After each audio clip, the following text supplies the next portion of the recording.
Company अपने operations को finance करने के लिए पैसा ला कहां से रही है, कितना डेट और कितना इक्विटी। तो ये एक छोटा सा नंबर, एक सिंपल सा फॉर्मूला आपको क्या बता रहा है इन दोनों कंपनीज के बारे में, कि इसमें डेट इक्विटी रेशियो हमें क्या समझाता है और कैसे।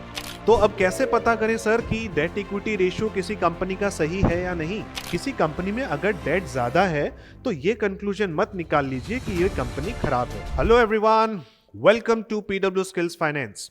मेरा नाम है Kuldeep Sharma, your finance coach here at PW skills. आज हम डिस्कस करेंगे एक fresh topic, that is debt to equity ratio. I believe debt equity ratio आपने ऑलरेडी सुना होगा, right? Debt equity ratio a very important term जब हम किसी कंपनी को एनालाइज कर रहे होते हैं। पर इस टॉपिक के अराउंड, इस पर्टिकुलर मेट्रिक के अराउंड कुछ कंफ्यूजन्स हो सकते हैं जिसे आज हम डिकोड करेंगे। Okay, not with the theoretical book text. आज हम कुछ रियल एग्जांपल्स के साथ इस टर्म को समझने की कोशिश करेंगे and some mistakes that people make, उसको हम अनकवर करेंगे। So first let me talk about Reliance Industries, right? I hope we all have heard about this company. ये कंपनी 2010 में 1.2 का डेट इक्विटी लेकर बैठी थी, राइट? इन 2010। आज इस कंपनी की क्या पोजीशन है? इनका डेट रेशियो 0.3 के आसपास पहुंच चुका है। तो क्या ये आपको कुछ बता रहा है? Is this number speaking for itself? क्या कुछ बत्तियां जल रही हैं आपके दिमाग में? What is this debt equity ratio trying to say? Mukesh Ambani ji ने क्या कुछ बहुत बड़ी ट्रांसफॉर्मेशन कर दी इस कंपनी में? एंड ऐसा क्यों किया? इससे क्या बेनिफिट हुआ कंपनी को, शेयर होल्डर्स को, इन्वेस्टर्स को, right? So this is what we will try to understand. ठीक है, आज का हमारा यही टॉपिक है। एंड इसको समझने के लिए मैं आपको एक टर्म पहले समझा दूं, what is leverage, what is financial leverage. देखिए, लेवरेज टर्म एसोसिएट होता है जब हम कंपनी में डेट को यूज कर रहे हैं, okay? And leverage term comes from the word liver.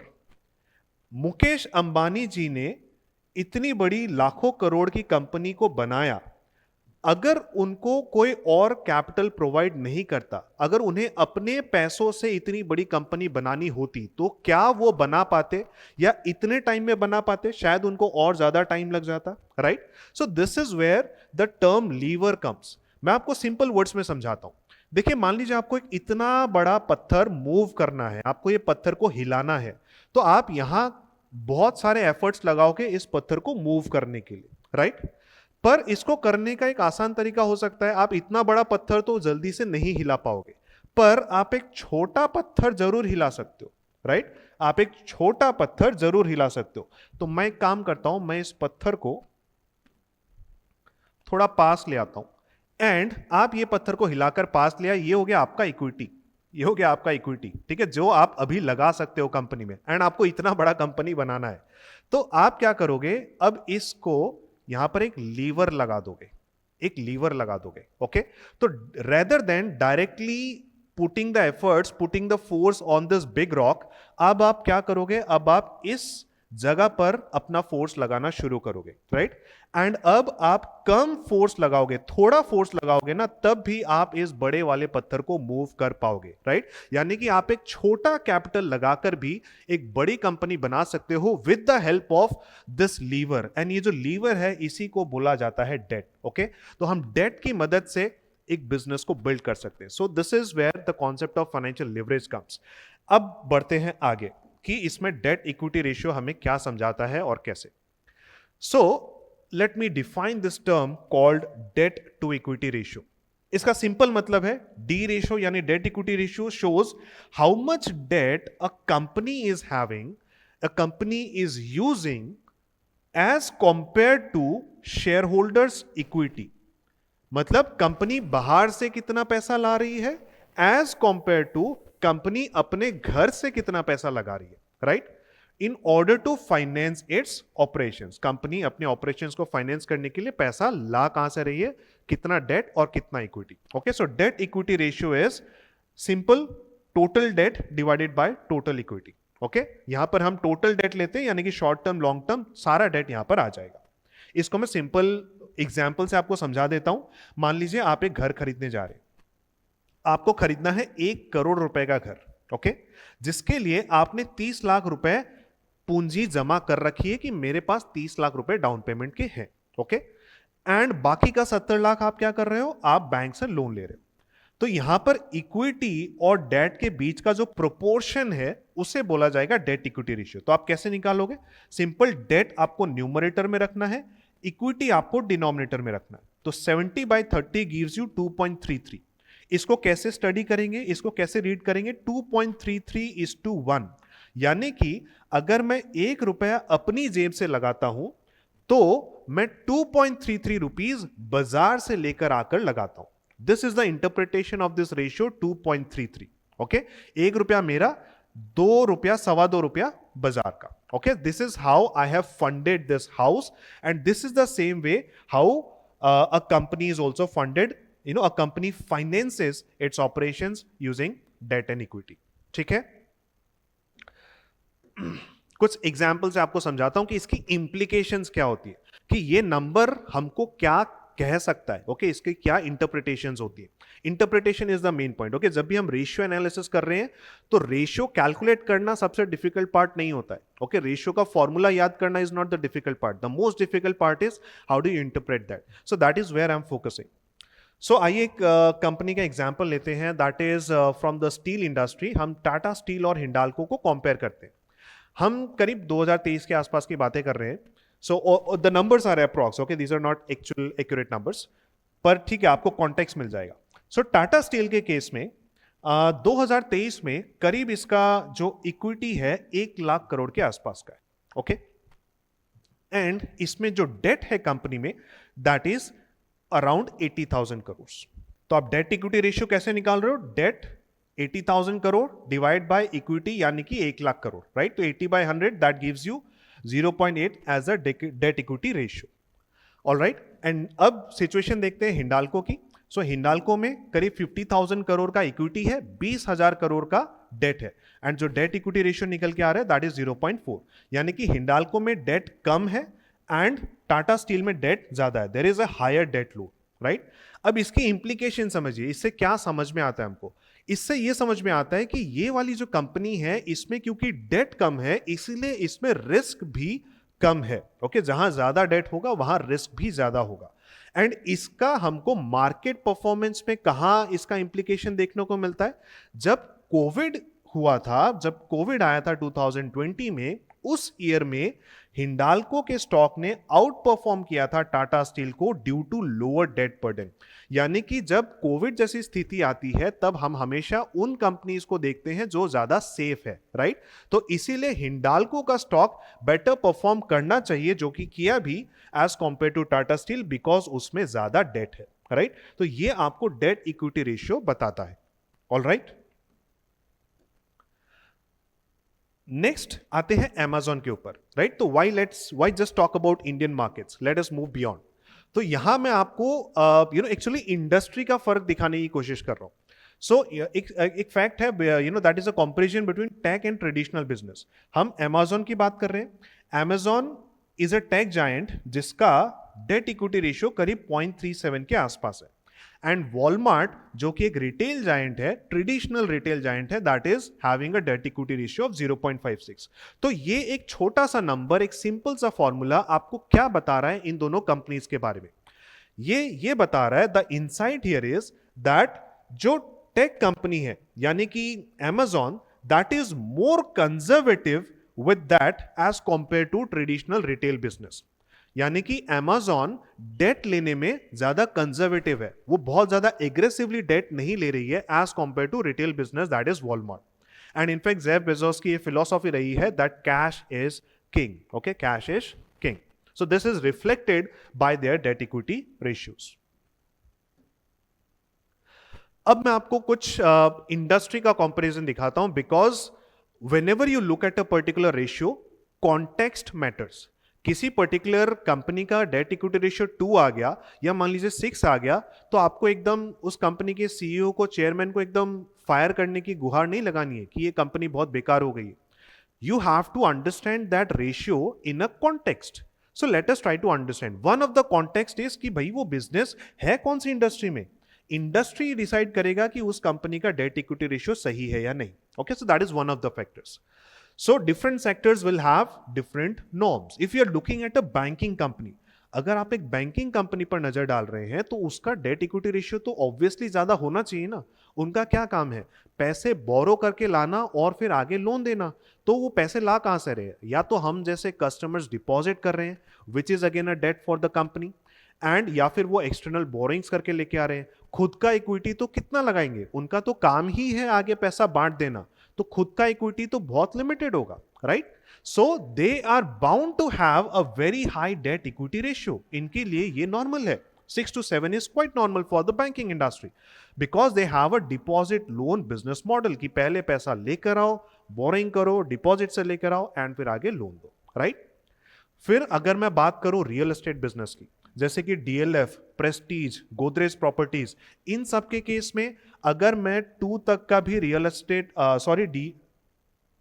अगर मैं 2 तक का भी डेट इक्विटी रेशियो देखता हूं तो मुझे बहुत ज्यादा चौंकने की जरूरत नहीं है, बिकॉज हमें समझ में आता है कि रियल एस्टेट इंडस्ट्री एक कैपिटल इंटेंसिव इंडस्ट्री है। इसमें बहुत ज्यादा कैपिटल की जरूरत पड़ती है बिकॉज ऑफ कंस्ट्रक्शन, राइट? तो इसमें डेट इक्विटी रेशियो ज्यादा होना इज अगेन फाइन। फिर अगर मैं एफएमसीजी की बात करूं तो एफएमसीजी कंपनीज के केस में, आईटीसीएचयूएल, इनके केस में ये इतना ज्यादा नहीं होगा जितना कि रियल एस्टेट में है। क्यों? बिकॉज इनको लॉन्ग टर्म डेट यानी कि कैपिटल रिक्वायरमेंट्स के लिए बहुत ज्यादा जरूरत नहीं है। ये थोड़ा बहुत हाँ वर्किंग कैपिटल मैनेजमेंट के लिए इनको डेट चाहिए जो कि इजीली इनके लिए मैनेजेबल, राइट? एंड अगर मैं आईटी सर्विसेज की बात करूं जैसे कि टीसीएस, विप्रो, इन्फोसिस वगैरह, तो ये तो सब कैश रिच कंपनीज हैं, राइट? इनमें बहुत कम डेट की जरूरत है, तो इनका आपको डेट इक्विटी रेशियो ऑलमोस्ट ना के बराबर दिखेगा, ओके? ऑलमोस्ट ना के बराबर। सो that is how different industries can have different debt equity norms. तो अब कैसे पता करें सर कि डेट इक्विटी रेशियो किसी कंपनी का सही है या नहीं, राइट? तो आपको कुछ चीजें देखनी है, कुछ ब्रॉडर पैरामीटर्स जो हम डिस्कस कर सकते हैं। जैसा कि फर्स्ट इज, अगर डेट इक्विटी रेशियो 2 से ज्यादा है, यूजुअली 2 तक एक्सेप्ट किया जा सकता है, पर अगर वो 2 से भी ज्यादा है तो वो बहुत ही हेविली डेट लेडन कंपनी है, वो बहुत ही रिस्की कंपनी। आप ऐसा देखिए, सोचिए कि 1 रुपया खुद का लगा रही है और 2 रुपया बाजार से लेकर आ रही है, तो ये 2 रुपया रिपे कर पाएगी या नहीं, right? So that becomes a very important question mark. Here again I am not saying कि अगर 2 से ज्यादा है तो कंपनी के सीईओ पे आप फायर हो जाओ, right? I am just saying कि वहां पर फिर एक बहुत बड़ा क्वेश्चन मार्क आएगा कि वो कंपनी ने डेट लिया है तो क्यों लिया है। Okay, let the management explain. Okay, सुन लेना उनकी कि क्यों किया है, एटलीस्ट सतर्क हो जाना, be cautious around it. Okay, then आपको ये चेक करना है कि is the debt equity ratio increasing year on year? क्या हर साल डेट इंक्रीज ही होता जा रहा है, राइट? ये एक बहुत ही बड़ा सिग्नल होता है कि कंपनी में शायद कुछ खराब स्थिति आ सकती है, जैसा कि हमने जेट एयरवेज के केस में देखा था, राइट? जेट एयरवेज का हर साल डेट ऑन इक्विटी जो है इंक्रीज होता जा रहा है। 1 साल देखा, 2 साल देखा, 3 साल देखा, चौथे साल तक वो कंपनी खत्म हो गई, right? So this is a very signal, very important signal that you have to catch. उसके बाद इंडस्ट्री एवरेज देखना जरूरी है। अगर आप जिस कंपनी का एनालिसिस कर रहे हैं, अगर उस कंपनी का डेट इक्विटी रेशियो इंडस्ट्री के एवरेज से ज्यादा है, यानी कि इंडस्ट्री का एवरेज है मान लीजिए 2, एंड आप जिस कंपनी का एनालिसिस कर रहे हैं उसमें डेट इक्विटी रेशियो है 3 का, तो क्योंकि ये ज्यादा है एवरेज से, तो फिर आपको अगेन चिंता करने की जरूरत है कि ये कंपनी इतना ज्यादा डेट लेकर कर क्या रही है, right? So that is again what you have to look at. Okay, so these are some of the red flags. Okay, I am not saying कि final conclusion, I am just saying कि एक red flag हो सकता है, फिर आपको आगे और इन्वेस्टिगेशन करने की जरूरत है। ऑलराइट, सो सम इन्वेस्टमेंट टिप्स कि जब आप इन्वेस्टमेंट कर रहे हैं तो डेट इक्विटी रेशियो को किस तरह से यूज करें। First, check the 5-year trend कि इस पर्टिकुलर कंपनी में जो डेट इक्विटी रेशियो है वो किस तरह से मूव करता है। Okay,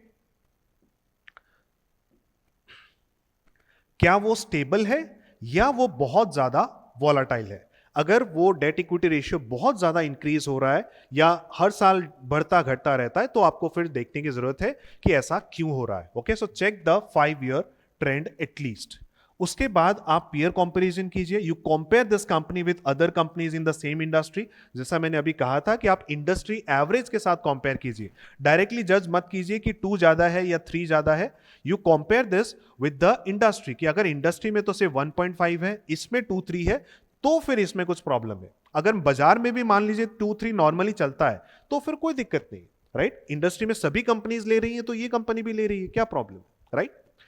then you also need to look at the business cycle. आपको बिजनेस साइकिल से भी अवेयर होना जरूरी है, ये बहुत ही इंपॉर्टेंट चीज है। देखिए साइक्लिकल इंडस्ट्रीज में डेट इक्विटी के फ्लक्चुएशंस आ सकते हैं। मैं आपको थोड़ा सा एग्जांपल देकर समझाता हूं ये वाला पॉइंट। मान लीजिए कि या तो जैसे कि स्टील का बिजनेस है या फिर मान लीजिए रियल एस्टेट का बिजनेस है, तो ये सब मार्केट साइकिल्स पर बहुत ज्यादा डिपेंडेंट होते हैं। अगर मान लीजिए मार्केट अभी बूम फेज में, राइट, अभी इकोनॉमी बहुत बढ़िया से बूम कर रही है, तो बूम वाले फेज में ये कंपनीज भी बहुत बढ़िया करती हैं, तो इनके प्रॉफिट्स बढ़िया होंगे, इनके रिजर्व्स बढ़ेंगे, इनका जो डेट इक्विटी रेशियो है, आप देखोगे डेट इक्विटी रेशियो में नीचे क्या होता है, इक्विटी। तो जब बूम वाला फेज होगा, जब बूम वाला फेज होगा, इकोनॉमी बहुत अच्छा कर रही है, तब आपका इक्विटी तो बढ़ जाएगा, राइट, बिकॉज आपके प्रॉफिट्स एंड रिजर्व्स बढ़ गए। एंड क्योंकि आपके पास प्रॉफिट ज्यादा है तो आप अच्छे से डेट को भी रिपे कर पाओगे, राइट। तो आपका ये कम होगा, ये ज्यादा होगा, अल्टीमेटली आपका जो डेट इक्विटी रेशियो है वो आपको गिरता हुआ नजर आएगा, वो आपको डिक्लाइनिंग ट्रेंड में नजर आएगा जब बूम फेज है। पर जब मार्केट में रिसेशन चल रहा है या फिर स्लो डाउन आ गया है तो ये सिचुएशन रिवर्स हो जाएगी, ये अपना अर्निंग्स जो है वो इनकी कम हो जाएगी, जिस वजह से इनका जो इक्विटी है वो गिर जाएगा। एंड क्योंकि इनके पास सरप्लस कैश नहीं है तो वो डेट का रिपेमेंट भी एकदम मिनिमम ही करेंगे, ज्यादा नहीं करेंगे, राइट। सो वहां पर इनका डेट भी आपको ज्यादा दिखेगा, तो ये सिचुएशन फिर ऑपोजिट हो जाएगी, right. So this is how business cycle can also impact the debt equity ratio. तो किसी स्टील कंपनी में, रियल एस्टेट कंपनी में, ऑटोमोबाइल कंपनी में आपको साइकिल को भी समझना पड़ेगा, ओके। तो इस ऐसे केसेस में हम क्या करते हैं, हम या तो लॉन्ग टर्म एवरेज लेते हैं, राइट। अगर आपको डेट इक्विटी रेशियो जानना है कि इस कंपनी में ऑन एन एवरेज कितना रहता है, तो एक तो या तो लॉन्ग टर्म लीजिए या फिर आप cycle adjusted date equity ratio को निकालिए, ओके। एक सक्सेस स्टोरी की बात करते हैं, दैट इज भारती एयरटेल। इन्होंने भी अपना डेट काफी हद तक रिड्यूस किया है, right. So the transformation is कि 2020 में इनका डेट करीब 1.8 के आसपास था, and in 2023 they have been able to reach somewhere around 0.8, यानी कि 1 से नीचे ये पहुंच चुके हैं। एंड इस वजह से आपको मार्केट में क्या हलचल देखने को मिली है, मार्केट में आप अगर एयरटेल का स्टॉक देखोगे तो वो करीब 300 से 400 के करीब था 2020 में, एंड 2023 आते आते वो 900 के ऊपर जा चुका था। ये स्टॉक 900 के ऊपर जा चुका था। मैं यहां ये तो नहीं कहूंगा कि 100% डेट इक्विटी का ही कंट्रीब्यूशन है इस स्टॉक रैली के पीछे, पर मैं ये कहूंगा कि इसमें इसका बहुत बड़ा और सिग्निफिकेंट कंट्रीब्यूशन, ओके।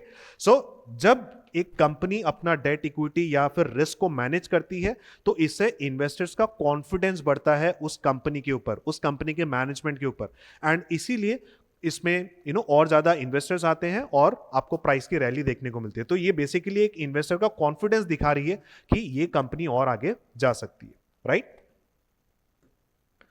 सो आइए इस वीडियो से, इस लेसन से हम कुछ टेक अवेज निकाल लें कि हमने आज क्या सीखा।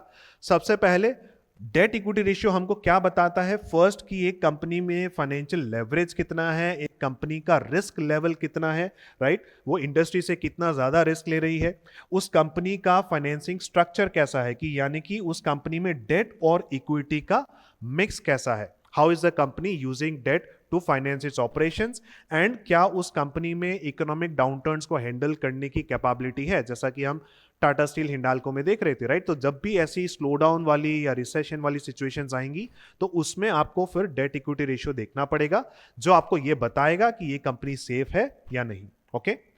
एंड यहां पर मैं आपको एक चीज और बता दूं कि हमेशा जरूरी नहीं है कि डेट इक्विटी रेशियो अगर कम है, यानी कि डेट अगर कम है तो वो हमेशा अच्छा ही होगा।